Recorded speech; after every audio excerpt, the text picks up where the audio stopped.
우리가 살면서 내려놓는다는 말 참 많이 쓰죠? 근데 그게 진짜 뭘 의미하는 걸까요? 오늘 우리가 함께 나눌 이야기는 바로 이 내려놓음의 신비에 대한 거예요.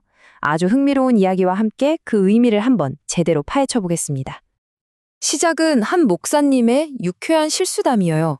설교 중에 성경에 나오는 두 인물을 순간적으로 헷갈리신 거죠.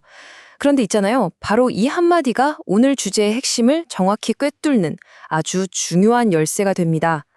자, 여기 두 인물을 한번 보세요. 차이가 정말 극명하죠. 목사님이 헷갈렸던 인물이 바로 이 니고데모와 삭개오였어요. 니고데모는 뭐랄까 요즘으로 치면 국회의원 같은 최고위층 인사였는데 사람들 시선이 너무 두려워서 밤에 몰래 예수님을 찾아가야 했어요. 자기 지위나 평판 같은 걸 도저히 내려놓지 못했던 거죠. 하지만 삭개오는요, 완전히 정반대였습니다. 그는 예수님을 만나기 위해서라면 자기의 모든 걸 과감하게 내려놓을 수 있었던 사람이었어요. 자, 그럼 이제 이야기의 진짜 주인공이죠? 삭개오라는 인물을 한번 제대로 만나볼까요? 그는 겉으로 보기엔 정말 모든 걸 다 가진 사람이었지만 사실 그 마음속은 아주 깊은 공허함으로 가득 차 있었습니다. 참 아이러니한 게 뭐냐면 삭개오라는 이름의 뜻이 순결하다, 깨끗하다 하거든요. 하지만 세리장으로서의 그의 삶은 그 이름과는 정반대의 길을 걸었죠. 바로 이 지점에서부터 그의 깊은 내적 갈등이 시작되는 겁니다. 성경에는 그를 세리장이요, 또한 부자라 이렇게 소개해요. 당시 세리장은 로마 제국을 위해서 자기 민족의 돈을, 말 그대로 피 같은 돈을 쥐어짜는 직업이었어요. 그러니 당연히 민족의 배신자, 착취자라고 손가락질을 받았죠. 그는 돈과 권력은 가졌을지 몰라도 사람들로부터는 철저하게 버림받은 외톨이였던 거예요. 삭개오는 아마 평생 느꼈을 그 열등감과 외로움을 돈으로 채워보려고 했던 것 같아요. 끝없이 돈을 모았죠. 근데 이상하게도 재산이 늘면 늘수록 마음속은 더 텅 비어가는 거예요. 돈하고 행복이 아무 상관이 없다는 걸 그는 정말 뼈저리게 느끼고 있었을 겁니다. 그러니까 여기서 핵심이 바로 이겁니다. 삭개오가 예수님을 찾아간 건 병을 고쳐달라거나 더 큰 부자가 되게 해달라고 뭔가를 더 얻기 위해서가 아니었어요. 정반대였죠.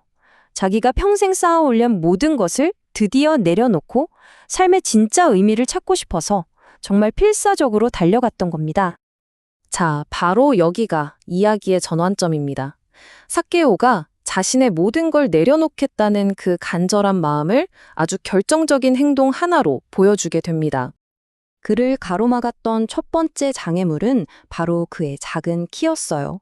근데 이게 그냥 키가 작다는 물리적인 문제만이 아니었던 거죠. 어쩌면 이건 그가 평생 안고 살았을 내면의 부족함, 그 열등감을 상징하는 거였을지도 몰라요. 그리고 두 번째 장애물은 그를 둘러싼 수많은 사람들이었습니다. 이 사람들은 그냥 군중이 아니었어요. 그를 향한 사회적인 압박, 경멸 어린 시선, 그가 넘어야만 했던 세상의 편견 그 자체였죠. 이 두 가지 커다란 장애물 앞에서 삭개오는 정말 상상도 못할 선택을 합니다. 남부러울 거 하나 없던 그 부자, 세리장이 모든 사람이 보는 앞에서 자기 체면, 위신 이런 걸 싹 다 내던지고 마치 어린아이처럼 뽕나무 위로 기어 올라간 거예요. 예수님 얼굴 한 번이라도 제대로 보려면 그 어떤 망신도 감수할 준비가 되어 있었던 거죠.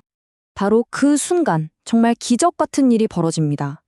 그 수많은 인파 속에서 예수님이 딱 걸음을 멈추시더니 나무 위에 있는 그를 올려다보면서 그의 이름을 정확하게 불러주시는 거예요. 삭개오야. 그의 필사적인 몸부림이 마침내 온전히 인정받는 정말 감격적인 순간이었죠. 삭개오는 정말 말로 다 할 수 없는 기쁨을 느꼈겠죠. 근데 있잖아요. 주변 사람들 시선은 여전히 얼음장같이 차가웠습니다. 아니 어떻게 저런 죄인의 집에 들어갈 수 있냐 하면서 다들 수군거렸죠. 하지만 예수님은 그런 비난에 전혀 신경 쓰지 않으셨습니다. 자, 여기서 잠시만 이야기를 멈추고요. 이 이야기의 핵심 주제죠. 과연 진정한 내려놓음이라는 게 뭘까요? 그 의미를 한번 구체적으로 들여다보겠습니다. 보통 내려놓음을 4단계로 설명하는데요. 첫 번째는 내가 가진 사회적 지위나 권력, 그 힘을 내려놓는 겁니다. 두 번째는 내 지식과 내 경험만이 전부라는 그 교만을 내려놓는 거고요. 세 번째는 돈이나 사람처럼 내가 소유한 것들에 대한 집착을 내려놓는 겁니다.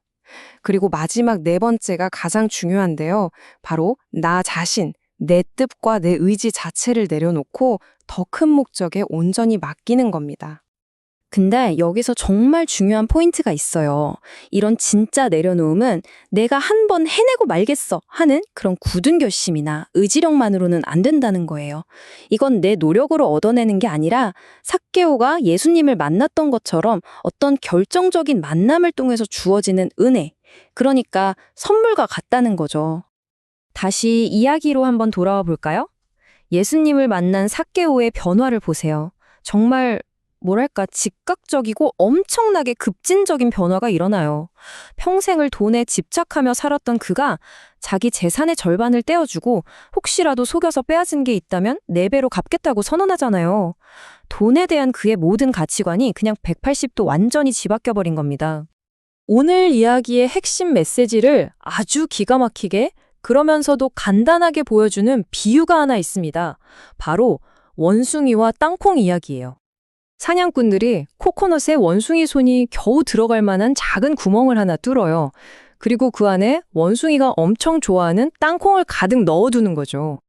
땅콩 냄새를 맡은 원숭이가 와서 구멍에 손을 쑥 집어넣고는 땅콩을 한 움큼 꽉 쥡니다. 하지만 땅콩을 꽉 쥔 그 주먹은 구멍보다 커져서 손이 빠져나오질 않는 거예요. 바로 이 지점이 이 비유의 핵심이에요. 원숭이를 붙잡고 있는 건 코코넛 함정이 아니에요. 땅콩을 놓지 못하는 원숭이 자기 자신의 욕심, 바로 그 꽉 쥔 주먹이죠. 자유로워지는 방법은 놀라울 만큼 간단합니다. 그냥 손에 쥔 그 땅콩을 내려놓기만 하면 되는 거거든요. 삭개오의 이야기, 그리고 이 원숭이 비유는 결국 우리 자신에게 이런 질문을 던지고 있어요. 어쩌면 지금 우리를 가장 힘들고 부자유하게 만드는 건 바깥의 어떤 환경이나 조건이 아니라 내가 절대로 놓을 수 없다고 믿으면서 꽉 쥐고 있는 바로 그것일지도 모른다고요. 잠시 한번 생각해보면 어떨까요? 여러분의 삶에서 여러분이 결코 놓지 못하고 있는 그 땅콩은 과연 무엇인가요?